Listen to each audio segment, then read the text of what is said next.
Montana, winter 1883. The kind of cold you feel in your teeth. Wind like knives across the prairie, rattling through gaps in the corn crib boards. I can still hear it. 70 years gone. The scratch of rats in the corners. My own breath freezing on the air. Each exhale weaker than the last. 3 days Harlan left me there. 3 days for refusing to thumbprint papers I couldn't read. Your mouse and is mine by right, he'd said, shoving me inside. The padlock clicked. Ice crusted over the metal by morning. I was 8 years old. Thought I'd die before anyone noticed a missing orphan black boy. Then I heard it. Hoof beat slow and heavy through the snow. A man's voice. Rough with cold. Somebody in there? I tried to answer. Couldn't. Throat too raw. The rifle but hit the padlock 3 times. Metal shattered. Light flooded in. Blinding after all that dark. The man filled the doorway. Haloed by winter sun. Couldn't see his face at first. Just the wide brim of his hat, the frost on his coat shoulders. He stepped inside, boots crunching on frozen corn husks, and knelt beside me. Good Lord, he breathed, his hands moved carefully, checking the ropes at my wrists. How long you been in here, child? I tried to speak. Nothing came but a wheeze. He cut the ropes with a knife pulled from his belt. The cordage fell away, taking skin with it. I didn't feel it, hands too numb. He shrugged out of his coat, heavy wool that smelled of horse and wood smoke, and wrapped it around my shoulders. Can you stand? I couldn't. Legs wouldn't hold. He lifted me like I weighed nothing, cradled against his chest. Through the coat, I felt his heartbeat, steady and strong. Outside men, the wind hit us both. I turned my face into his shirt, away from the cold. A horse waited by the fence line, big buckskin gelling, breath steaming. The man settled me in the saddle, then swung up behind. His arm came around my waist, holding me upright. Name's Elias Thorne, he said, voice close to my ear. Got a place about 3 miles north. Get you warmed up. Figure out what to do next. The horse started moving. Each step jolted through me, but I didn't care. Anything was better than that crib. The corn smell clung to my clothes, rot and rat droppings, and something else. Something like death. I must have passed out. Next thing I knew, we'd stopped. Elias was dismounting, reaching up for me. A dog appeared. Blue-gray coat, tail wagging, it winded, nosing at my dangling feet. Easy, Gray, Elias murmured. He's been through enough. He carried me into a bunk house. Solid log walls, warmth hitting my face like a slap. A fire crackled in the stone hearth. He laid me on a bed, piled blankets over me. My whole body started shaking, teeth chattering so hard I bit my tongue. Elias moved around the small space efficient. Built up the fire, hung a pot over the flames. The smell of heating milk drifted through the room, sweet and clean. On a shelf near the bed, I glimpsed something. A rag doll, faded calico dress, button eyes. His hand shot out, grabbed it, tucked it behind some books before I could focus properly. But I'd seen the way his hand shook. He brought me the milk in a tin cup, helped me sit up enough to drink. Slow, he said. Too fast and you'll be sick. The warmth spread through my chest down into my stomach. First thing I'd had in 3 days besides snow, I'd licked off the corn crib walls. What's your name? He asked, settling into a chair by the fire. I opened my mouth. Nothing came out but a croak. That's all right. Time enough for talk later. He glanced toward the window where dusk was already falling. You got people? Someone expecting you home? I shook my head, his jaw tightened. The man who put you in that crib, he got a name. I nodded. He coming to look for you? Another nod. Elias stared into the fire, flames reflecting in his eyes. Let him come. His voice had gone flat. Dangerous. Won't find what he's looking for.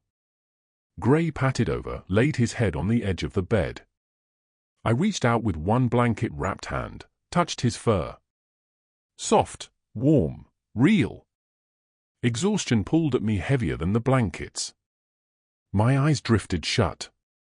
Somewhere far away, Elias was moving again, banking the fire, checking the door latch. His boots scraped across the floorboards. Then, barely audible, I heard him whisper. Emma used to sing that. My eyes flew open, but he'd already turned away. Had I been humming? I didn't remember. Sometimes Mama's songs just came out on their own, especially Red River Valley, the one she'd sung while braiding my hair before the fever took her. Elias stood at the window now, one hand braced against the frame, shoulders rigid. In the firelight, his shadow stretched long across the floor. Outside, the wind howled. Inside, the fire popped. Gray's breathing settled into a slow rhythm against my side. I wanted to thank him, wanted to ask why he'd stopped, why he'd cared about a voice crying from a corn crib most men would have ridden past. But sleep dragged me down before I could form the words. Last thing I saw was Elias still standing at that window, staring out into the winter dark like he expected the devil himself to come riding up through the snow. 2 days I stayed silent. Elias didn't push. He brought me food, biscuits, bacon, more warm milk, and sat by the fire whittling while I ate. The scrape of his knife against wood filled the quiet hours. Gray never left my side, his weight a comfort against my legs. On the third morning, Elias said, "Need to ride into town. Get you some proper clothes. Boots that fit." He glanced at my feet, still wrapped in rags. "Figure it's time folks knew you're here in case your uncle comes asking questions." My stomach clenched, but I nodded. The ride to Blackford took an hour. I sat in front of Elias on the big buckskin, his coat wrapped around us both. The town was small, one main street, false-fronted buildings huddled against the wind. We tied up outside a general store, weathered sign reading Hargroves. Inside smelled of pickle brine and lamp oil. A woman looked up from behind the counter, maybe 50, gray streaking her dark hair. Her eyes went straight to me, widened. "Elias Thorne," she said slowly. "That's not, no," he said, voice tight. "This is Isaiah. Found him in Harlan Whitaker's corn crib 3 days back, near frozen to death." The woman, Beatrice, her name was, came around the counter fast. She crouched in front of me, hands gentle on my shoulders. "Sweet Jesus, Harlan did this." I nodded, her mouth into a line. She stood, moved to a shelf stacked with children's clothes. "Harlan owes me $78, she said, pulling down a shirt, a coat, small boots. "Been 6 months. Keeps promising he'll pay once his affairs settle." Now I know what affairs he means. She glanced at Elias. "Isaiah's got land, doesn't he?" "The 160 his mom inherited." "Figured as much," Elias said, "worth maybe $800 if he can sell it before the land office audit." Beatrice brought the clothes over. Handed them to me. "January 15th, that audit happens. If he doesn't file the deed transfer by then, he loses any claim." My hands tightened on the fabric. $800, a fortune, enough to pay Harlan's debts 10 times over. Behind us, the door opened. Cold air rushed in, boots stamped on the floorboards, heavy, deliberate. The smell of whiskey and unwashed wool. Beatrice's face went carefully blank. I turned. Marshal Lyle Bannister stood in the doorway, star pinned to his coat. 50-some, grey beard, eyes that missed nothing. Those eyes landed on me and something shifted in his expression. "Elias," he said, "need a word outside." Elias's hand found my shoulder, squeezed once. "Stay with Beatrice." They went out. Through the window, I watched them talk. Couldn't hear the words, but I saw the marshal's face harden.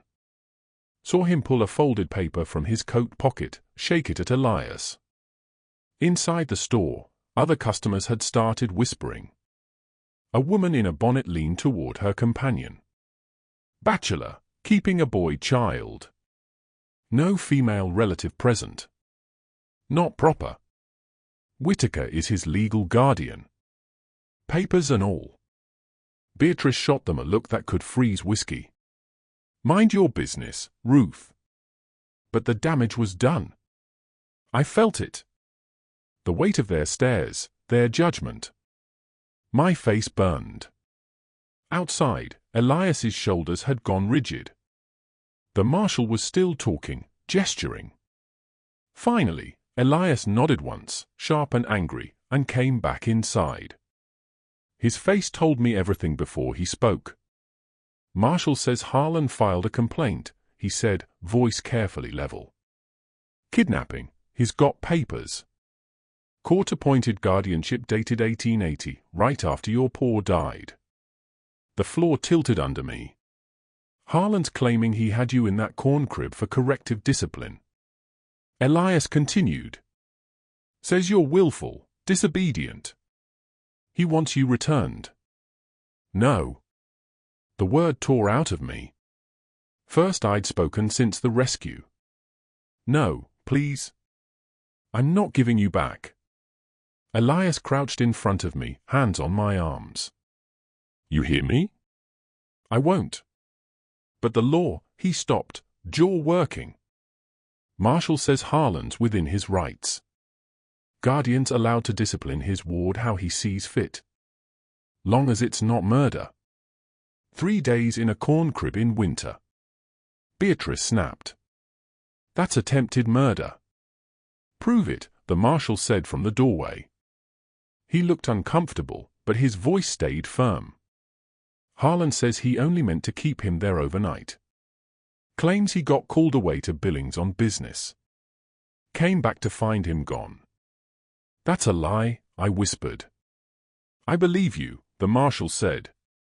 "But belief ain't evidence. Harlan's got legal papers.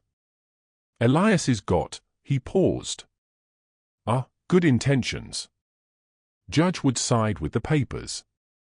"Then we get a judge who won't," Elias said. The marshal shook his head. "Circuit judge comes through March 3rd, 2.5 months from now. Until then, Harlan's got the law on his side."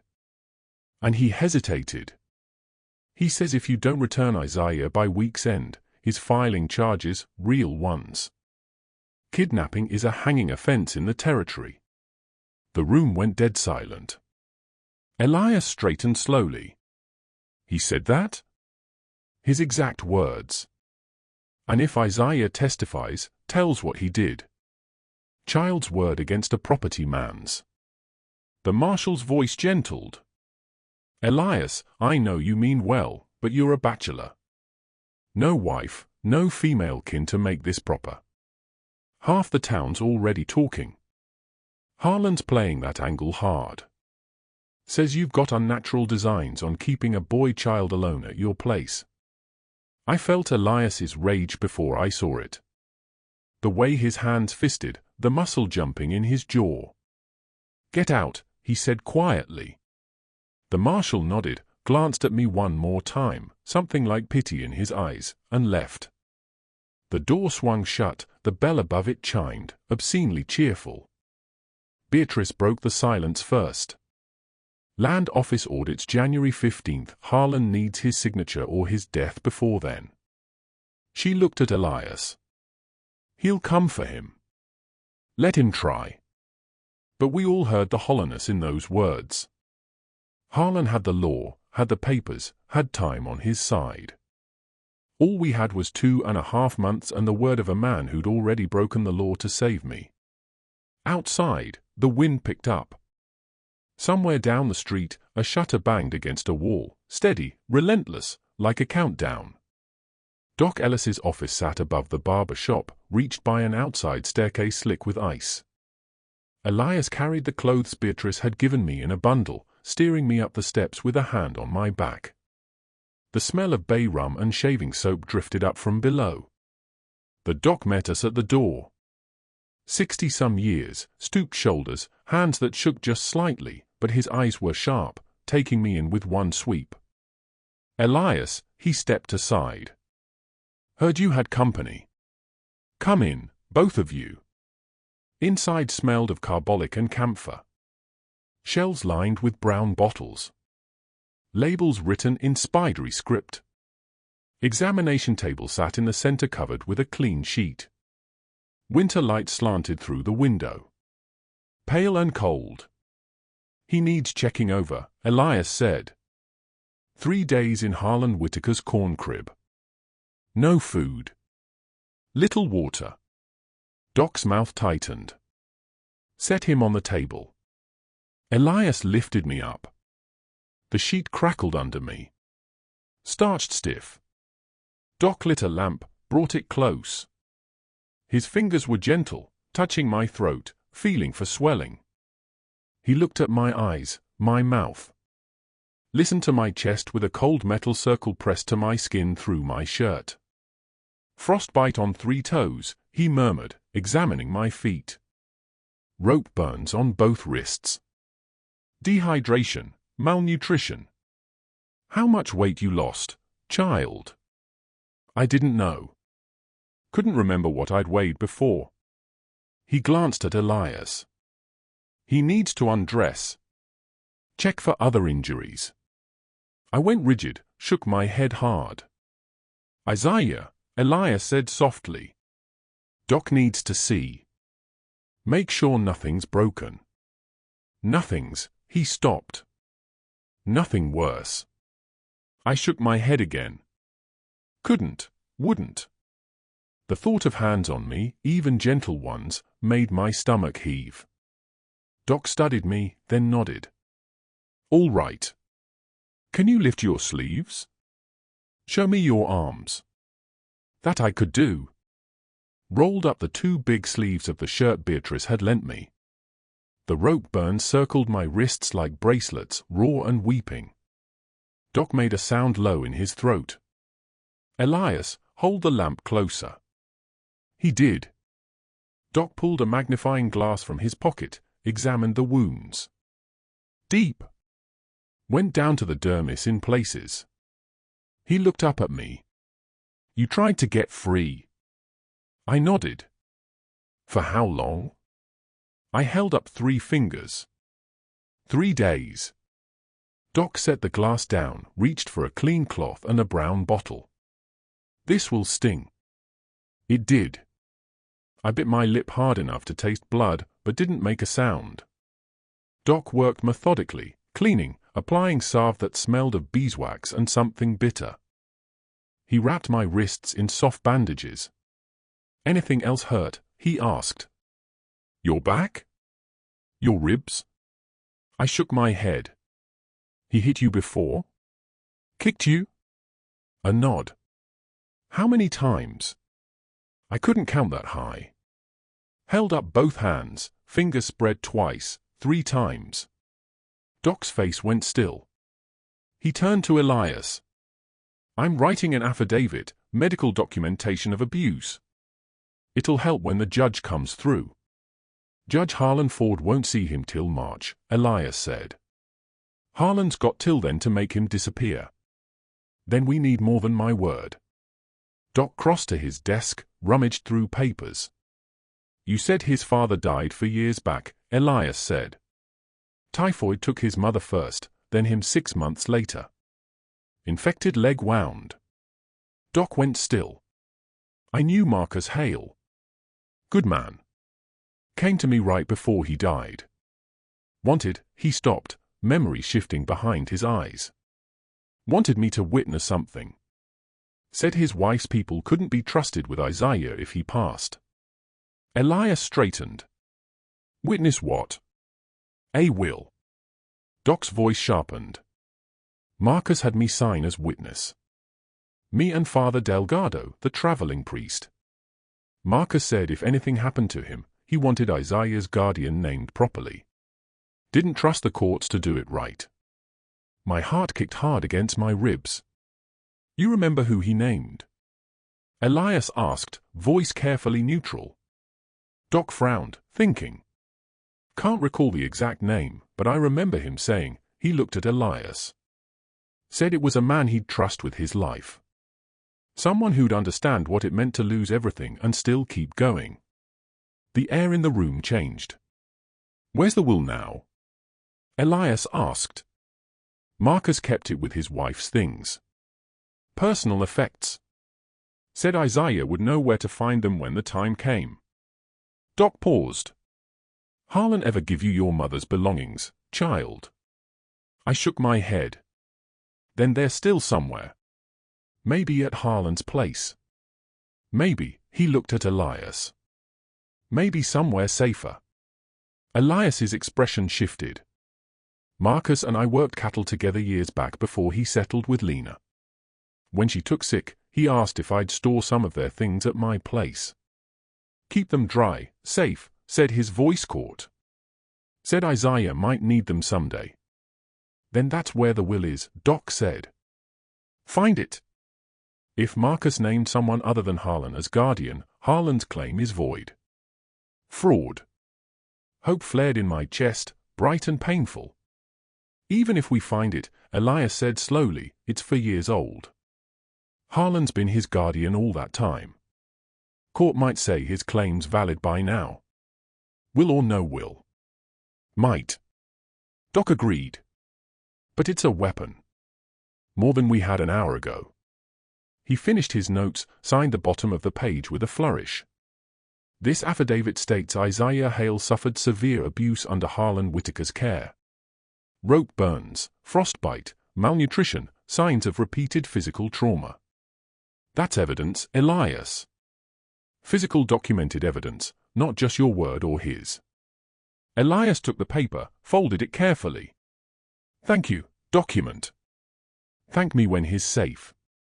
Doc looked at me, his old face soft. Your father was a good man, Isaiah. Taught school before the war. Wanted you to have every chance he never got.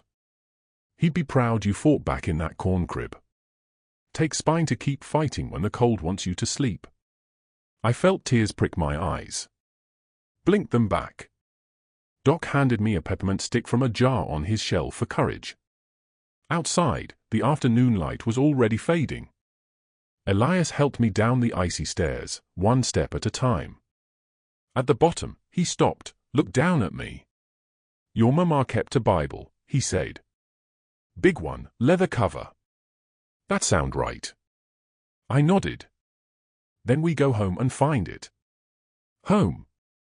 The word settled over me like a warm blanket. We mounted up as we rode out of town. I glanced back once, saw Marshal Bannister watching from his office doorway, face unreadable, saw the shadow of a man on horseback at the far end of the street, too distant to identify, but I knew Harlan was watching, too. Sunday came cold and bright. Elias brushed down his good coat. Told me we were going to church. Town needs to see you're well cared for, he said. Needs to see you're not some prisoner I'm keeping. But his jaw was tight, and I knew he was worried. The church sat at the end of Main Street, white clapboard steeple pointing up at the hard blue sky. Bells rang as we approached, the sound carrying across the frozen prairie. People gathered on the steps, breath steaming, bundled in their Sunday best. They went quiet when they saw us. Elias kept his hand on my shoulder, steady. We climbed the steps. Beatrice appeared, gave me a smile that didn't quite reach her eyes. Doc nodded from near the door. But others, the woman in the bonnet from the store, a banker in a fine wool coat, the blacksmith with his burned hands, they stared. Whispers followed us inside. The church smelled of beeswax and old hymns, wood polish, and too many bodies in a small space. We took a seat near the back. Gray wasn't allowed inside, so Elias had left him tied outside, whining softly. The traveling priest stood at the pulpit. Father Delgado, dark-skinned and grey-bearded, eyes that had seen too much. He started the service with a prayer, voice rolling through the small building like distant thunder. I tried to focus, couldn't. My skin prickled with the weight of all those eyes on the back of my neck. Then the church door opened. Bootsteps heavy and deliberate. The smell of horses and whiskey rolled down the aisle. Conversations died mid-word. Harlan Whitaker stood silhouetted in the doorway. He'd cleaned up, shaved, put on a decent coat, but his eyes were the same, cold, calculating. He scanned the congregation until he found me, smiled. "Pardon the interruption, Father," he called out, voice carrying. "But I believe that man there," he pointed at Elias, "has something that belongs to me." Father Delgado's face remained calm. "This is the Lord's house, Mr. Whitaker. We settle disputes outside these walls." "No dispute, Father. Just a man wanting his legal ward returned." Harlan started down the aisle. People shifted aside, giving him room. "Isaiah Hale is under my guardianship by order of the territorial court. His father, my late wife's cousin, left him in my care 4 years ago." He stopped beside our pew, pulled a folded paper from his coat, official seal visible, red wax gleaming. "This here's the court order," he said loud enough for everyone to hear. "Signed by Judge Hargrove himself, 1880, says I'm responsible for the boy's welfare until he's of age. Says anyone interfering with that guardianship is breaking territorial law." Elias stood slowly. "You locked him in a corn crib for 3 days in winter. That what you call welfare?" "Discipline," Harlan said smoothly. "Child was disobedient. Needed correction. Didn't mean for him to be there more than a night. Got called to Billings on business. Delayed getting back. Unfortunate, sure, but hardly. You're a liar," I said. The church went dead silent. Harlan's smile widened. "See, willful, disrespectful. That's why he needed discipline in the first place." He looked around at the congregation. "Gentlemen, ladies, you all know me. I'm a God-fearing man trying to raise a difficult child alone since my own wife passed. And this bachelor," he jabbed a finger at Elias, "swoops in, steals him away, keeps him alone at his ranch with no female relative present. Now, I'm not saying his intentions are wicked, but it don't look proper, does it?" Murmurs rippled through the pews. I felt them. Doubt, suspicion, the way people's eyes shifted away from Elias's face. Doc Ellis examined him, Elias said, voice tight. Documented the injuries, frostbite, rope burns, malnutrition. "That's not discipline, Whitaker. That's cruelty. Doc's a friend of yours, ain't he?" Harlan's voice dripped false sympathy. "Convenient. How your friends all seem to side with you." Marshall Bannister stood from a front pew. "That's enough. Both of you. Father's right. This ain't the place." "Fine." Harlan refolded the paper, tucked it away. "I'll say my piece outside then. But know this tomorrow. I filed a motion with the circuit court. Judge Harlan Ford arrives March 3rd. Until then, the law says Isaiah's mine. You don't return him by week's end. I'm pressing charges. Kidnapping, interference with lawful guardianship," and his voice dropped, but it carried. "There's talk of other charges, the kind that get a man hung." The threat hung in the air like smoke. Father Delgado's voice cut through. "Mr. Whitaker, you've had your say. Now leave. This is a house of God, not a courtroom." Harlan smiled, tipped his hat. "Of course, Father. Just wanted folks to know the truth." He turned, started back up the aisle, paused at the door. "Oh, and Thorne, that's a fine ranch you got. Wooden thatch, all that dry hay in the barn. Winter's dangerous. Fires start so easy when the wind's up." He left. The door swung shut behind him. No one moved. The only sound was the creak of the building settling, the whistle of wind through gaps in the walls. Then conversations erupted. Low, urgent. I caught fragments. Can't argue with court papers. Bachelor with a boy. It ain't right. A Whitaker may be hard, but he's within his legal rights. Elias's hand found my shoulder again, gripped tight, not pulling me close, bracing himself. Beatrice pushed through the crowd. Doc Ellis behind her. Don't listen to them, she hissed. Harlan's playing on fear and propriety, trying to turn the town against you before the judge arrives. It's working, Elias said flatly. Then we changed the game. Doc pulled a folded paper from his own coat, the affidavit. I'm taking this to the territorial marshal in Helena, bypassing local law. If we can get a temporary injunction, that takes weeks, Elias interrupted. Harlan gave me till week's end. Then we find that will, Doc said tonight. Tear your place apart if we have to. Marcus Hale named a guardian for a reason. If it's you, if we can prove Harlan's claim is fraud. And if it's not me. Elias's voice cracked. If Marcus named someone else or if there's no will at all. No one answered. Outside a horse whinnied through the window. I saw Harlan mounting up. He sat there a moment staring at the church, then pulled something from his saddlebag, a torch. He didn't light it, just held it up, made sure we could see. Then he smiled, tucked it away, and rode off. Father Delgado crossed himself. That man just threatened arson in front of God and 50 witnesses. He threatened it in a way no court could prove, Marshal Bannister said wearily. He's clever. I'll give him that. The service never resumed. People filed out, giving us a wide berth. Some looked sympathetic. Most looked worried for themselves, for their own reputations if they sided with the wrong man. By the time we left, the sun was past its peak. Shadows stretched long across the snow. Elias lifted me onto the horse, climbed up behind. We rode in silence, his arm tight around my waist. 3 miles from town, he finally spoke. We find that will tonight, and if we don't, he stopped. If we don't, I'm taking you north. Canada. Harlan won't follow past the border. That's running, I whispered.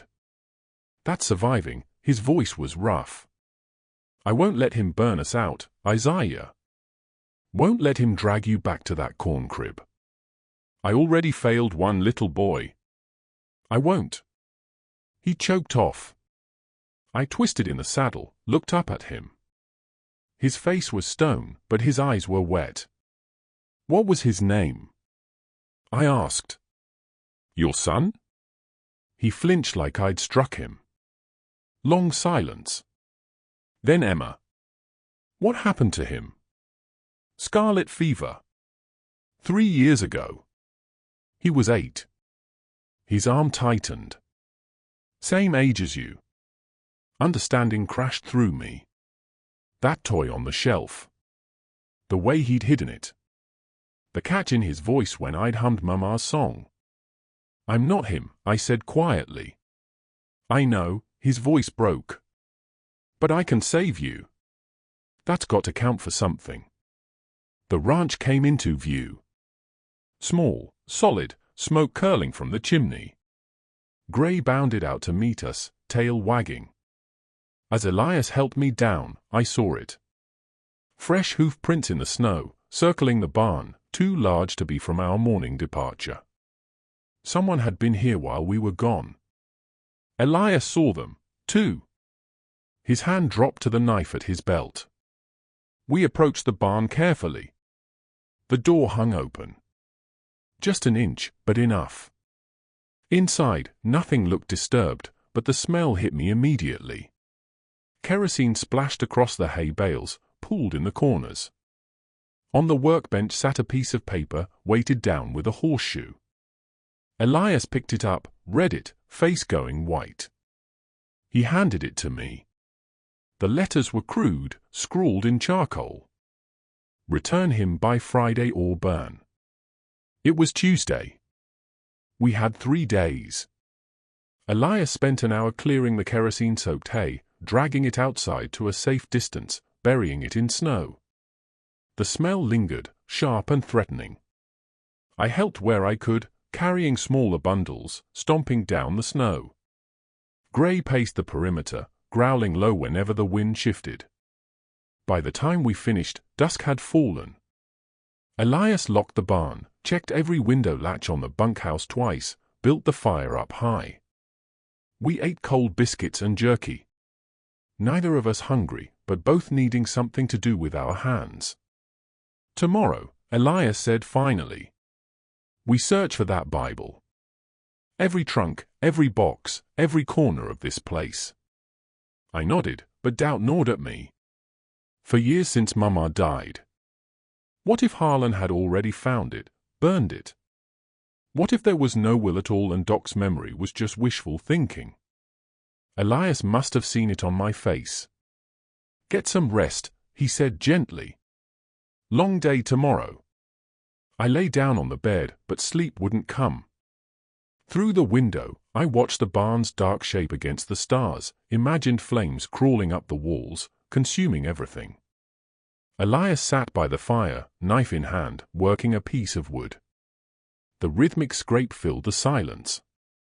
After a while, he started talking soft, like he was speaking to himself. Taught Emma to ride when he was 5, he said. Little paint mare, gentle as a lamb. Emma named her Buttercup. His knife paused. When the fever came, Emma asked if Buttercup would be sad without him. I lied. Said, no, horses don't feel that way. He resumed carving. But Buttercup stood at the fence for weeks after, waiting. Finally had to sell her. Couldn't bear looking at her. I rolled over, watched him. Firelight carved shadows across his face. You think I'm replacing him, he said. Using you to fix what I couldn't save. Are you? I asked. Long silence, the fire crackled. Outside, an owl called. Maybe at first, Elias admitted. When I heard you in that corn crib, heard you humming Emma's song. Felt like God was giving me a second chance. A way to make up for failing him. He looked at me. But you're not him. You're Isaiah. And you deserve saving for your own sake, not because you remind me of a ghost.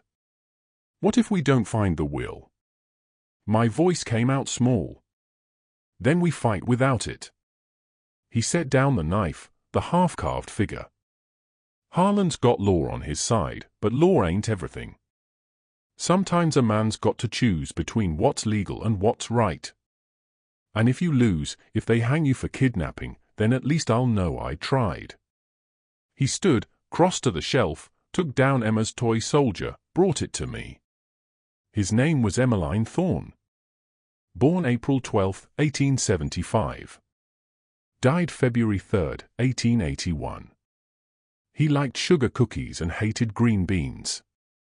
He could whistle before he could talk proper. And he'd want you to have this. He pressed the toy soldier into my hands.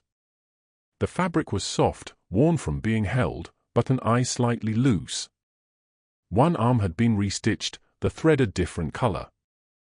Thank you, I whispered. Elias nodded, turned away quick. Sleep now. Tomorrow we find that will. Morning came grey and cold. We started in the main room. Pulled every book off the shelves. Shook them for loose papers. Checked behind the stove, under the floorboards, inside the chimney. Nothing. Moved to the storage room. For trunks. 2 crates. A stack of old blankets. Elias opened the first trunk. My breath caught. Mama's things. Her Sunday shirt. Faded blue calico. Her shawl. The one she'd crocheted during the long winter before the fever. a bundle of letters tied with ribbon. And there, beneath it all, the Bible, leather cover, thick as my hand, edges worn soft. Elias lifted it out carefully, set it on the workbench. "Show me," he said. I opened it. The pages crackled, yellowed. Mama had pressed flowers between them. Columbine, Indian paintbrush, a sprig of sage. Her handwriting filled the margins. Birth dates, death dates, marriages, but no loose papers. I turned pages slowly, methodically. Genesis, Exodus, Psalms, nothing. Elias took it, examined the spine. "Marcus said you'd know where to look." What did he mean? I thought back, tried to remember Mama's habits, the things she'd taught me. She'd hidden money sometimes when Papa drank too much, tucked it in books, I said. She hid things in book spines, slipped them between the leather and the binding. Elias's eyes lit. He felt along the spine, found a slight bulge near the bottom, pulled his knife, worked the blade carefully under the leather. The stitching gave. He peeled back the cover. A folded paper, yellowed, fell onto the bench. My heart hammered. Elias unfolded it with shaking hands. Last Will and Testament of Marcus James Hale, dated March 1880. I couldn't read it all. Too many big words. But Elias's finger traced down the page. Stopped. In the event of my death, guardianship of my son, Isaiah Marcus Hale, shall pass to Elias Joseph Thorne of Blackford, Montana Territory, a man of proven character, and his voice cracked. He cleared his throat, continued, a man of proven character and faith who understands the value of family. Below that, 2 signatures. Ellis, physician. Delgado, priest. Harlan's guardianship was filed in October 1880, Elias said slowly. 6 months after Marcus died. This will predate that by 7 months. He looked at me, something fierce in his eyes. Marcus named me, not Harlan. Harlan's claim is fraud. Hope surged through me, bright and painful. But Elias's expression darkened. Harlan's been your guardian for years. Courts might argue his claim is valid through precedent, and we've only got till Friday to convince them otherwise. So, we take it to the marshal. I said. Show him. Marshall's already made his position clear. He'll say, take it to the judge in March. Elias refolded the will, tucked it carefully in his coat pocket. No, we need something more. Something that makes Harlan's fraud undeniable. Like, he thought, jaw tight. Then Harlan made a mistake. He threatened arson in front of 50 witnesses. Threatened me in writing. He pulled out the charcoal note from his other pocket. And Beatrice says he owes her $78. Doc can testify to your injuries. If we can show Harlan's motivated by greed, desperate enough to commit violence, then the judge has to listen. I finished. Maybe. Elias didn't sound convinced. But we need one more thing. Someone from Harlan's own household to testify against him. Someone who can't be dismissed as my friend or ally. His wife, I said. Nora. She's terrified of him. She's also my blood. Mama's sister. I met his eyes. If she knows there's a will, knows Harlan's been lying all along. Maybe she'll help. Elias studied me. That's asking a lot. Asking her to betray her husband. He's already betrayed her. Lied to everyone, including her. I gripped Emma's toy soldier tighter. We have to try. Outside, the wind picked up. The barn door rattled on its hinges. Elias glanced toward the window. Friday's 2 days away. If we're going to reach Nora, it has to be tonight. Harlan watches her close during the day. Then we go tonight. He nodded slowly, crossed to the forge in the corner of the workbench. Cold now, but still smelling of coal and hot metal. Before we do, he said, there's something I want to teach you. Something your father would have wanted you to know. He built up the forge fire, pumped the bellows. Flames roared orange and blue. The heat pushed back the cold. Ever work iron? He asked. I shook my head. Time you learned. He pulled out a horseshoe blank, held it with tongs over the flame. Metal remembers the fire, but it don't break if the hand's steady. You got steady hands, Isaiah. I thought of the corn crib. 3 days tied. 3 days I didn't break. Yes, I said. Then let's find out. The iron glowed orange in the forge, heat rippling the air above it. Elias showed me how to hold the tongs, how to position the metal on the anvil. The hammer was heavy in my hand. Too heavy, but I gripped it tight. Strike where it's hottest, Elias said. Shape it while it's soft. Wait too long. It hardens wrong. I brought the hammer down. The clang rang through the barn, vibrating up my arm. The metal barely dented. Harder, Elias said. Don't be afraid of it. I hit again. Again the horseshoe began to curve slowly, taking shape. Sparks flew with each strike bright against the dim barn. Good, Elias murmured. Now the bend. He guided my hands, showed me how to leverage the tongs. The metal twisted, reluctant at first, then yielding. I felt the moment it gave, the exact second when resistance became cooperation. That's it, Elias said. Now back in the fire, heated again before I reached for the horseshoe barehanded. Pain exploded across my palm. I jerked back, gasping. The horseshoe clattered to the ground. Elias grabbed my wrist, turned my hand over. An angry red welt curved across my palm, horseshoe-shaped, already blistering. Damn, he breathed. Should have warned you clearer. Come on. He led me to the water bucket, plunged my hand in. The cold was almost worse than the burn, but slowly the pain dulled to a throb. I'm sorry, I said, voice shaking. For what? Learning something new always leaves marks. He examined my palm. This will scar. Probably permanent. I stared at the welt. Horseshoe burned into my skin. Clear as a brand. Proof you were here, Elias said quietly. Proof you learned something real. Harlan claims you never left his farm. This says different. Understanding dawned. The judge. We'll see it. Elias finished. Physical evidence right there on your hand. Can't argue with a scar. He bandaged it carefully, wrapping soft cloth around my palm. That's enough forge work for today. We'll let it heal some before you try again. But I felt different now. Stronger. The pain was mine. Earned, not inflicted. There was power in that. We rode out after dark. Elias keeping to back trails that skirted Harlan's property. The farmhouse sat in a shallow valley, lamplight visible through one window.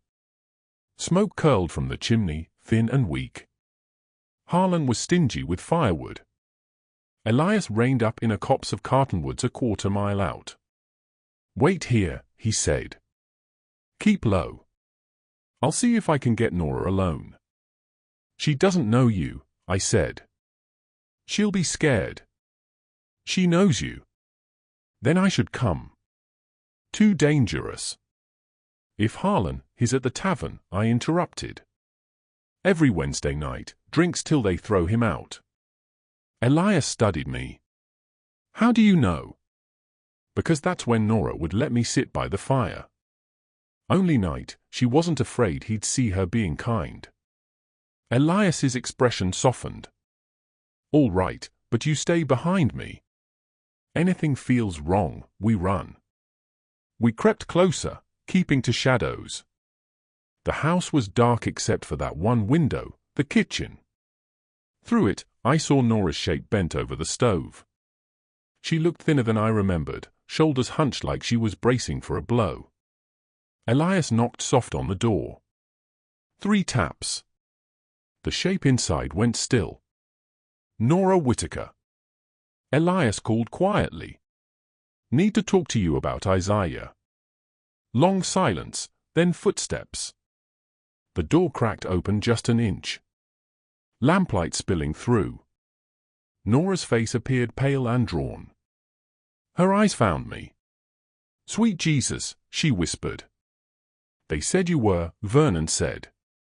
She stopped, glanced over her shoulder. You can't be here. He'll kill you both if he finds out. He's at the tavern, I said. He comes back early sometimes when he runs out of money. But she opened the door wider. Let us slip inside. The kitchen smelled of boiled cabbage and desperation. Dishes piled in the basin, unwashed. The fire in the stove was barely embers. Not enough heat to warm the room. Nora stared at me, tears tracking down her face. I'm sorry, she said, voice breaking. I'm so sorry, Isaiah. I should have, when he put you in that crib. I should have. Why didn't you? Elias asked, not unkindly. Nora's sleeve slipped, showing a bruise on her wrist, purple, black, shaped like fingers. Because I'm a coward. I crossed to her, took her hand. You're not. You're scared. That's different. She sobbed once, pulled me into a hug that smelled of lye soap and old fear. He said you'd die out there. Said it was God's will. Punishment for your pride. I prayed. God, I prayed someone would find you. Someone did. I said, pulled back, looked up at her. And now we need your help. Elias pulled out the will, unfolded it on the table. Marcus Hale left this. Named me Isaiah's guardian, not Harlan. Harlan's claim is fraud. Nora's hands shook as she read it. He told me Marcus left no will. Said the court appointed him because I was family. He lied, Elias said. Filed his guardianship claim 6 months after Marcus died after Marcus's will was already written. He paused. The land office audits in January. Harlan needs Isaiah's signature to transfer his mother's land before then. That's why he locked him up, trying to force him to sign. 160 acres, Nora whispered. Worth $800. She looked up, eyes red. He owes money everywhere. Banks threatening foreclosure. He said if he could just get Isaiah's land sold, we'd be free. Free?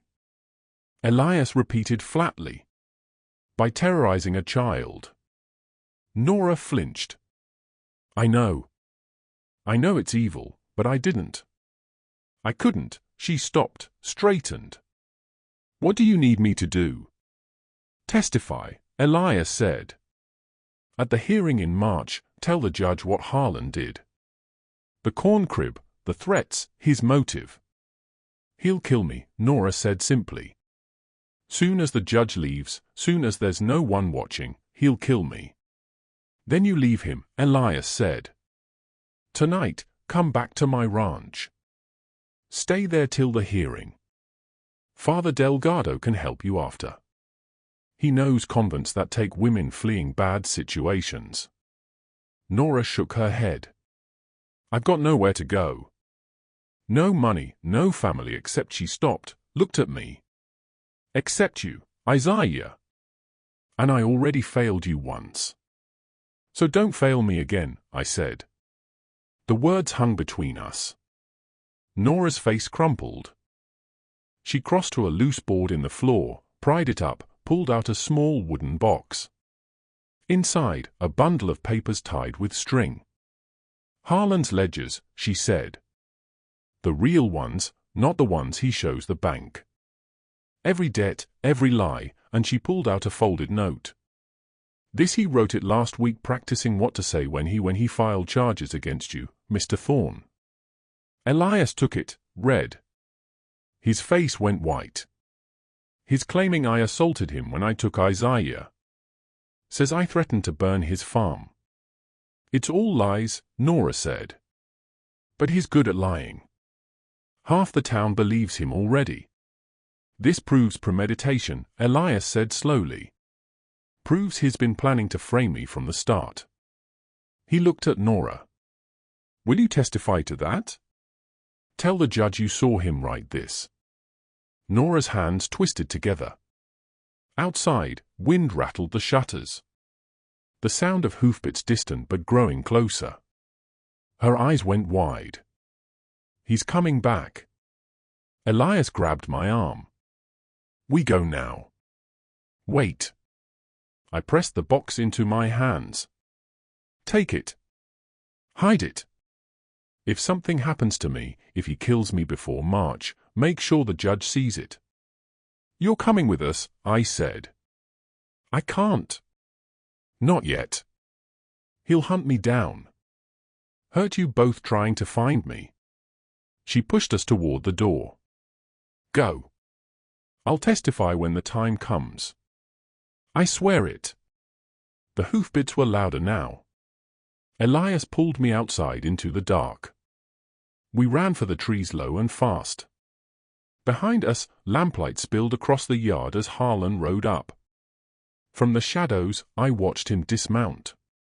Saw Nora's shape in the doorway, small and waiting. Heard Harlan's voice, slurred and angry.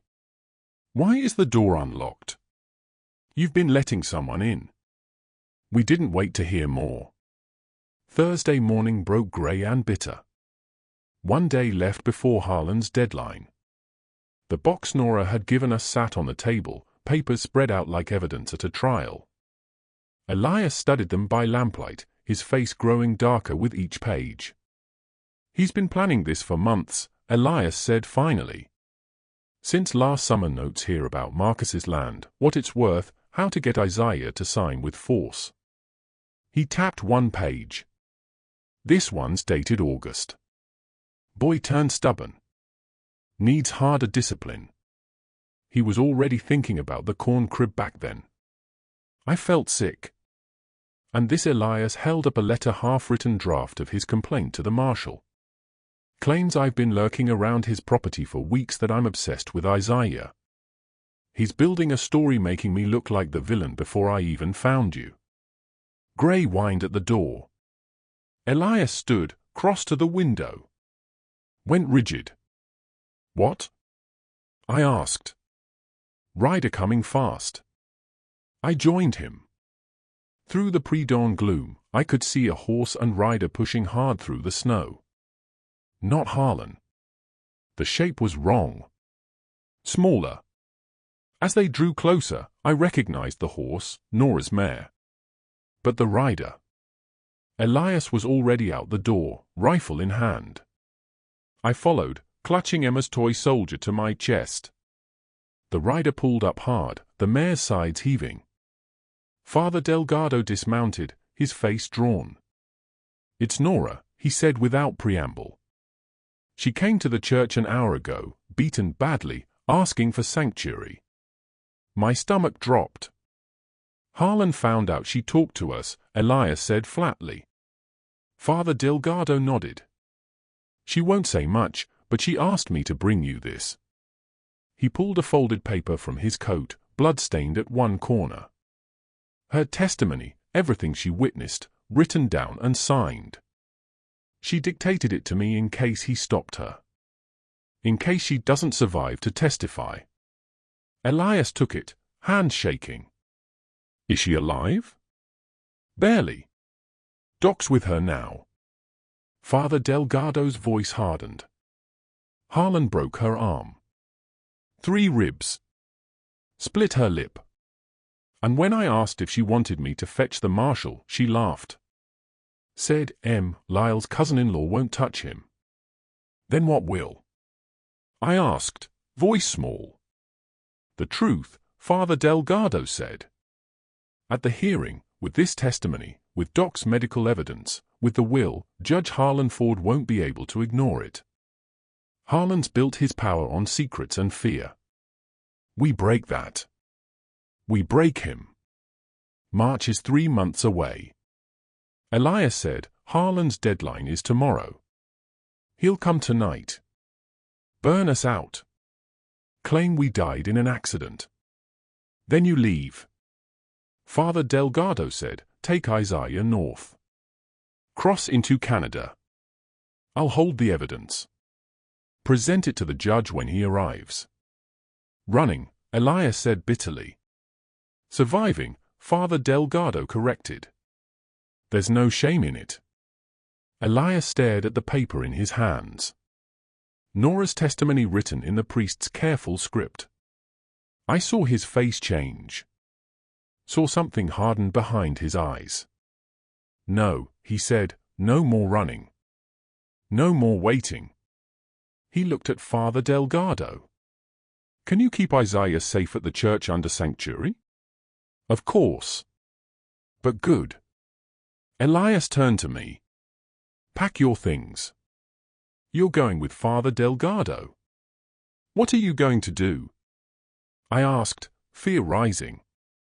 End this. His voice was flat. Final. Harlan wants me to bring you to him by sunset. I'll go, but not with you. With the marshal, the judge's deputy from Helena, and every witness I can gather. Force a reckoning tonight. Not in March. There's no judge's deputy in Blackford. Father Delgado said there's one in Helena. 3-day ride. Elias checked the angle of the sun. If I leave now, push hard. I can be back by Saturday morning with legal authority to arrest Harlan. Hold him till Judge Harlan Ford arrives. That's insane. I said Harlan's deadline is tonight.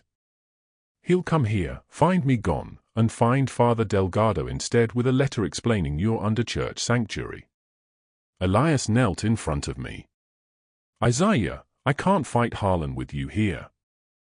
He'll use you against me, threaten you to make me surrender. But if you're safe, if I know you're protected, then I can do what needs doing. You're going to get yourself killed, I whispered. Maybe.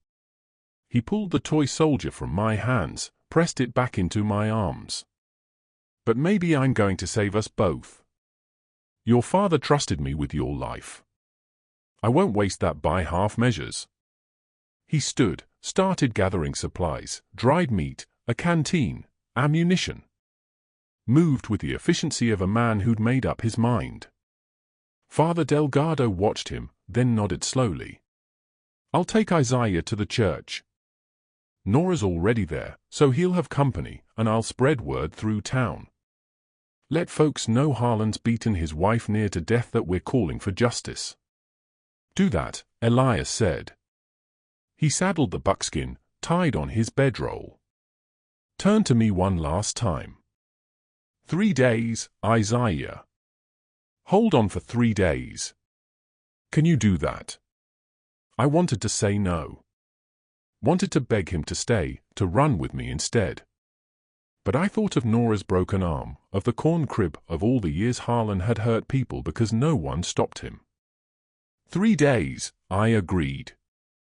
Elias pulled me into a brief, fierce hug. You're braver than you know. Then he mounted, turned the buckskin north, and rode. I watched until he disappeared over the rise, swallowed by the grey morning. The cold bit through my shirt, but I didn't move. Father Delgado's hand settled on my shoulder. Come, child. Let's get you somewhere warm. As we rode back toward town on Nora's mare, I looked down at my bandage palm. The horseshoe burn throbbed beneath the cloth. Proof I'd been here. Proof I'd learned something real. Proof I wasn't going back to that corn crib without a fight. Behind us, smoke began to rise from the direction of Elias's ranch. Harlan hadn't waited for sunset. The church filled slowly. Townspeople drawn by Father Delgado's words, by the smoke still visible on the horizon, by the broken woman lying in the rectory. Nora's testimony had spread like wildfire. Whispers became conversations. Conversations became anger. By Saturday noon, when Elias rode back into Blackford with a man in a black coat beside him, half the town waited on the church steps. The man was Deputy Marshal Victor Kane from Helena, older than Elias, with iron-grey hair and eyes that had seen every kind of evil. He dismounted, surveyed the crowd, then climbed the steps to where Father Delgado stood. "Understand there's been violence," Kane said, his voice carrying deep and authoritative. "Assault, arson, fraud. Someone want to explain?" Doc Ellis stepped forward.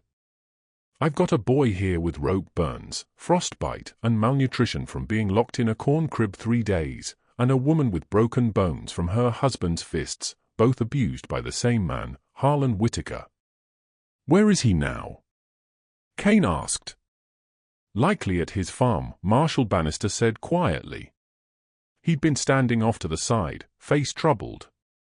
"I'm related by marriage. Didn't want to believe," he stopped. "But I saw Nora this morning. That ain't discipline. That's attempted murder." Kane nodded. "Then we go get him. Legal and proper. I've got arrest authority from the territorial governor." He looked at Elias.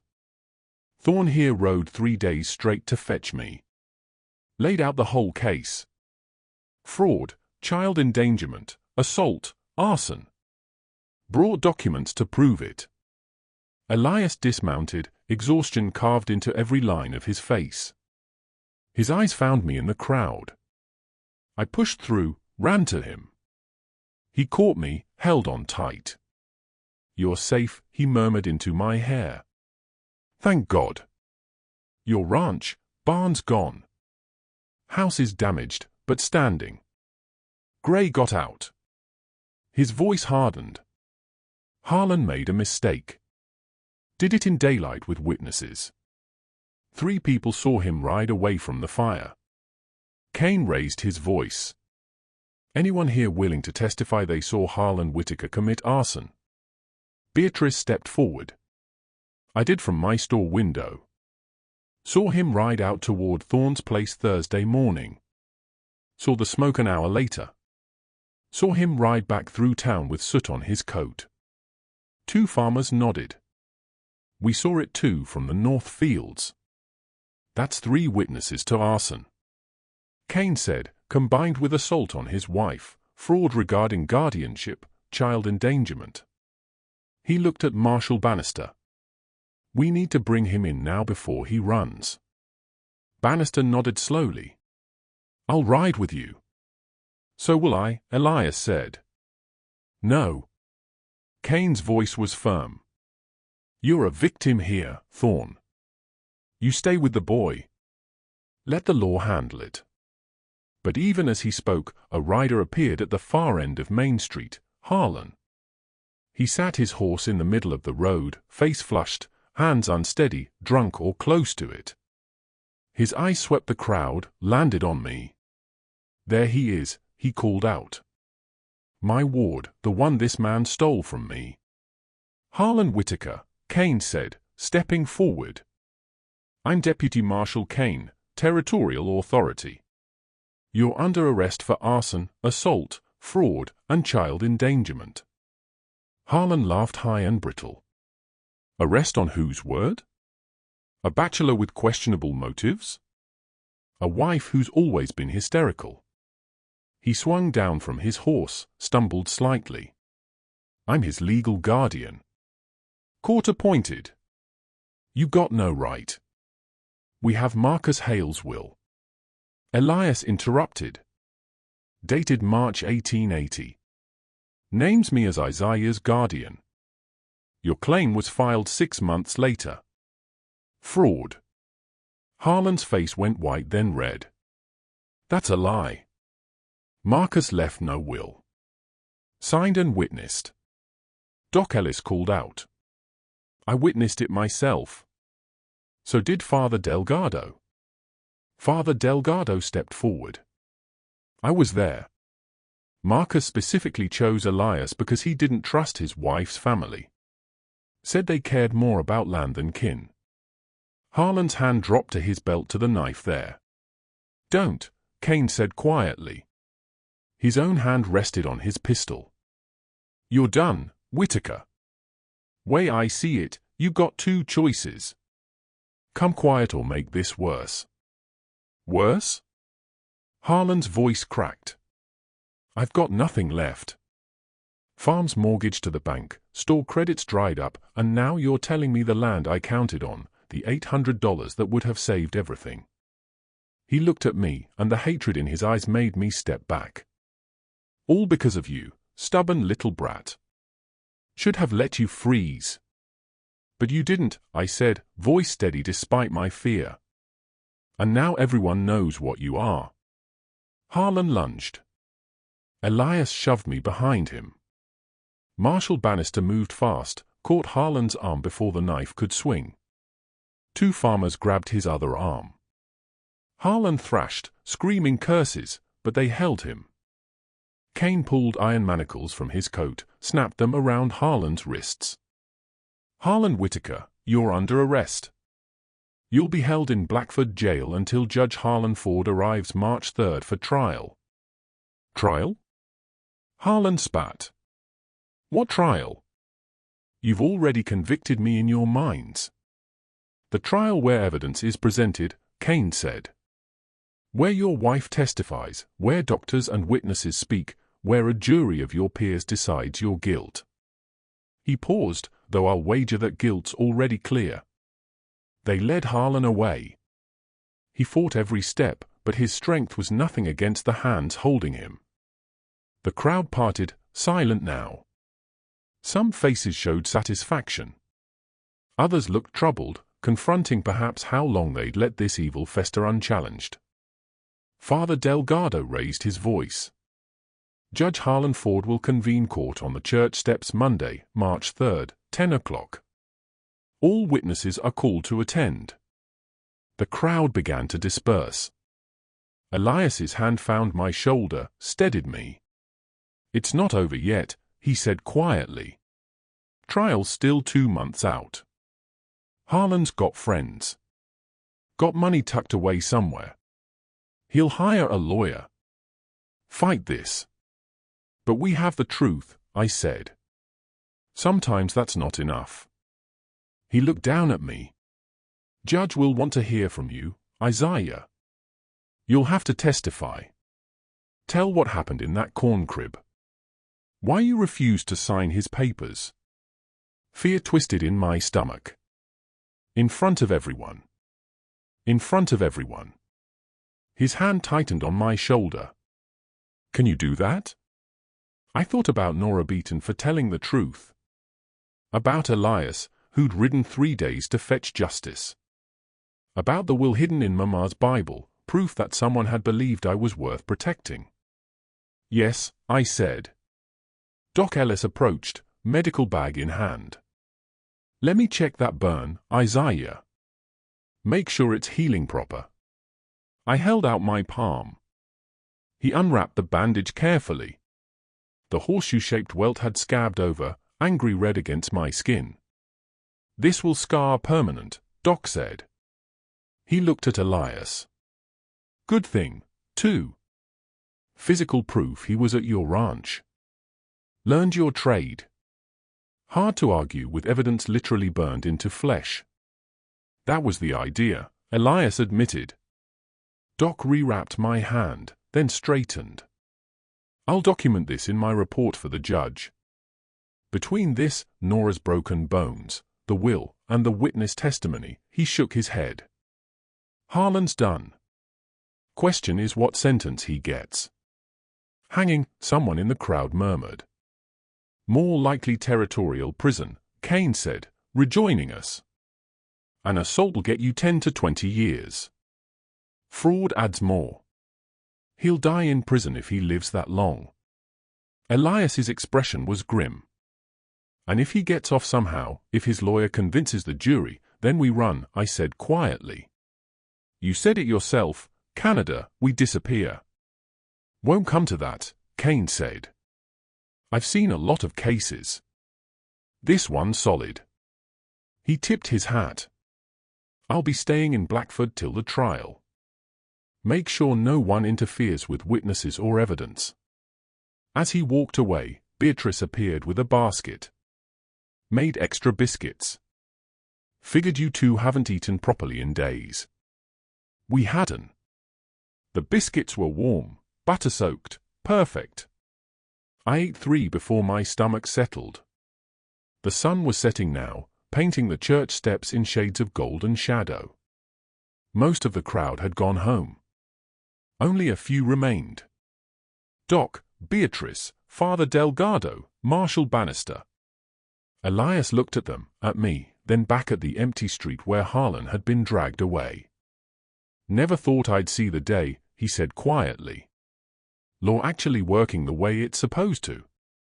"Law works," Father Delgado said, "when good people force it to." Marshal Bannister shifted uncomfortably. "Should have forced it sooner. Should have seen what was happening under my nose." He looked at me. "I'm sorry, Isaiah, for not believing you sooner. For being blind because Harlan was family." "You believe me now," I said. "That's what matters." He nodded, turned away. The church bell rang 6 times. Evening service would start soon. "You're staying at the church tonight?" Father Delgado said to me. "Nora's asking for you. I think she needs to know you're safe. That her testimony meant something." I looked at Elias. He nodded. "I'll be at Doc soon as I get my ranch rebuilt." "You'll come home?" Home. The word settled over me like a warm blanket. 3 more days till Monday, I said. "Then I tell the judge everything." "Everything," Elias agreed. As I climbed the church steps with Father Delgado, I looked back once. Elias stood in the street watching. Behind him, the sky was streaked with pink and orange. Winter sunset, beautiful and cold. But spring was coming. I could feel it. March 3rd came cold but bright. The kind of day where you could smell spring underneath the winter's end. I stripped from eaves. Mud showed through the snow in patches. The church steps were packed by 9 o'clock, every seat filled, people standing 3 deep along the sides. Judge Harlan Ford arrived at 9:45, tall, white-bearded, with eyes that weighed everything they saw. He climbed the steps slowly, surveyed the crowd, then took his seat in the chair Father Delgado had placed at the top. "Court is now in session," he announced. "Case of the Territory versus Harlan Whitaker. Charges: arson, assault, fraud, child endangerment." He looked at Deputy Marshal Cain. "Prosecution ready?" "Yes, Your Honor." "Defense?" A thin man in a dusty suit stood. Harlan's lawyer brought in from Billings. "Ready, Your Honor." Harlan sat between 2 deputies, manacled, face haggard. 2 months in jail had hollowed him out, but his eyes still burned when they found me. I sat in the front row, Elias on one side, Beatrice on the other. My bandaged hand rested in my lap, throbbing with each heartbeat.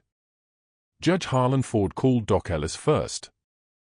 Doc testified about my injuries, rope burns, frostbite, malnutrition. Showed his written affidavit, photographs he'd taken of my wrists. Then he described Nora's injuries. Broken arm, 3 fractured ribs, facial contusions consistent with being struck repeatedly. Harlan's lawyer objected. "Hearsay, Your Honor. Mrs. Whitaker isn't here to testify herself. She's recovering from injuries inflicted by the defendant," Cain countered. "I'll allow it," Judge Harlan Ford said. "Continue." Father Delgado read Nora's testimony aloud. Her words steady and clear despite the pain that must have accompanied their writing.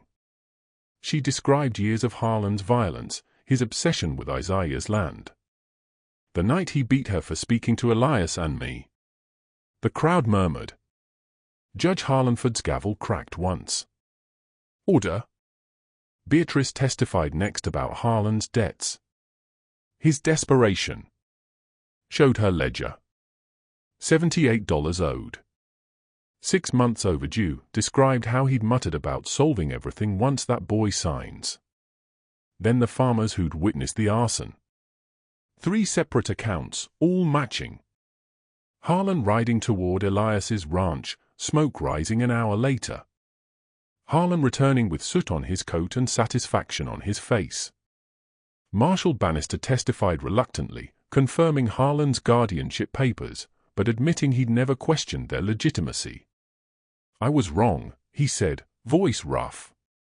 "Should have investigated when folks started whispering about the boy, but he was family. I didn't want to believe." Finally, Kane presented Marcus Hale's will. Judge Harlanford examined it closely, read every word, checked the signatures. "Dr. Ellis and Father Delgado witnessed this," he said. March, Mr. Whitaker filed his guardianship claim October 1880. He looked at Harlan. "Why the delay?" Harlan's lawyer stood. "My client was unaware of any will. He acted in good faith, believing the court's appointment was proper. The court's appointment was based on his testimony that no other guardian had been named," Judge Harlanford interrupted. "If this will existed, Mr. Whitaker's testimony was perjury." The lawyer sat down. Judge Harlanford turned to Elias. "Mr. Thorne, you're named in this will. You knew Marcus Hale?" "Yes, Your Honor." "Worked cattle with him?" "Knew his family. When he got sick, he asked me to store some of his wife's things. Said Isaiah might need them someday." "And you didn't know he'd named you guardian?" "Not till we found the will. It was hidden in his wife's Bible." Judge Harlanford nodded slowly. "So Mr. Whitaker claimed guardianship of a child whose father had explicitly named someone else. And when that child refused to sign over his inheritance, he glanced at the medical reports. He locked him in a corn crib for 3 days in winter. Discipline, Your Honor," Harlan's lawyer tried. "Harsh, perhaps, but within a guardian's rights." "Attempted murder," Judge Harlanford said flatly. "That's what we call leaving a child to freeze." He looked at me. "Isaiah Hale, I need to hear from you. Can you stand?" My legs shook, but I stood. "Tell me in your own words what happened." I swallowed hard, felt Elias's hand on my back, steadying. "He wanted me to sign papers," I said. My voice came out smaller than I meant it to. "Said my mama's land was his by right, but Papa told me never sign what I couldn't read, so I said no. And then he dragged me to the corn crib. Said I'd stay there till I learned obedience." The words came faster now. 3 days. It was so cold. I could hear rats. I tried to get loose, but the ropes. I held up my wrists, showed the scars. I thought I'd die there. "But Mr. Thorne found you." "Yes, he broke the lock, took me home." I looked at Elias. "He saved my life." Judge Harlanford leaned forward. "Why do you think Mr. Whitaker wanted that land so badly?" "Because he owed money. Lots of money.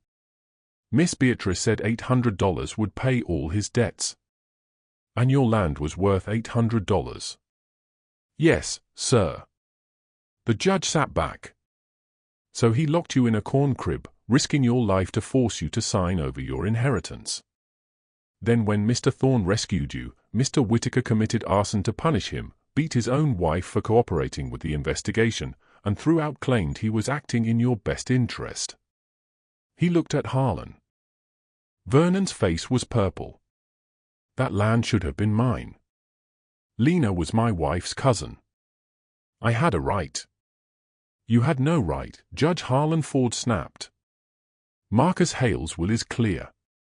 You fabricated a guardianship claim, terrorized a child, and committed multiple felonies in pursuit of money that was never yours.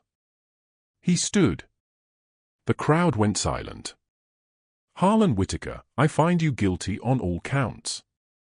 Arson, assault, fraud, and child endangerment. You are sentenced to 20 years labor in the territorial prison at Deer Lodge. Additionally, all claims to Isaiah Hale's guardianship are void. Elias Thorne, named in Marcus Hale's will, is hereby recognized as his legal guardian. The gavel cracked. The crowd erupted, some cheering, others gasping. Harlan lunged from his chair, deputies grabbing him before he got 3 steps. This isn't justice, he screamed. That land is mine. Mine. But his voice was drowned out by the deputies hauling him away, by the crowd pressing forward to congratulate Elias, to touch my shoulder, to tell me I'd been brave. Judge Harlan Ford descended the steps, paused beside me. You did well, child. Standing up to evil takes courage most adults don't have. Then he was gone, and it was just me and Elias and the crowd and the spring sun breaking through the clouds. Is it over? I whispered. Elias pulled me close. It's over. I looked at my bandaged hand, then at the crowd, then at the church steps where justice had finally been served. Can we go home now? I asked. Yes, Elias said. His voice was thick. Let's go home. Let's go home. Folks ask me now, I'm 83, hands too shaky for most work. How I survived that winter. Like survival is something you do alone. Truth is, I didn't survive. We did. A man who'd lost everything taught me I was worth saving. And in saving me, he saved himself. Harlan died in Deer Lodge Prison, 1887. Lung fever. I never saw him again. Don't feel triumph about it. Hate takes too much strength and I needed mine for living. Elias raised me proper, taught me to read cattle brands, shoe horses, keep ledgers. When I turned 16, he sent me to school in Helena. Said Papa would have wanted that. I came back summers, helped with the ranch. When I married at 23, Elias walked me down the aisle, cried harder than my husband. He died in 1910 February. Heart gave out while feeding cattle in the snow. 72 years old, same month he'd lost Emma all those years before. We buried him next to him. The headstone says Elias Joseph Thorne, father to 2 sons. But every April, I go back to that ranch. New family owns it now. They don't mind me visiting. The bunkhouse is still there, though they've added on. And above the door, that horseshoe we forged together, nailed up with Elias's own hands. The inscription's faded, rust making the letters hard to read. Emma and Isaiah, sons. 2 boys he couldn't save. 1 he did. Last spring, my grandson came with me, 8 years old, named him Emma. He touched that horseshoe, asked about the scar on my palm. I showed him, told him the whole story. He said, does it still hurt? No, son, not anymore. Some scars fade, some don't. But the ones that stay, those are the ones that prove we survived something that should have killed us. And that's worth remembering. The prairie wind picked up, carrying the smell of new grass and possibility. Emma's small hand found mine, scarred palm against smooth skin. We stood there together while the sun set over Montana, painting the sky the colors of forge fire and hope.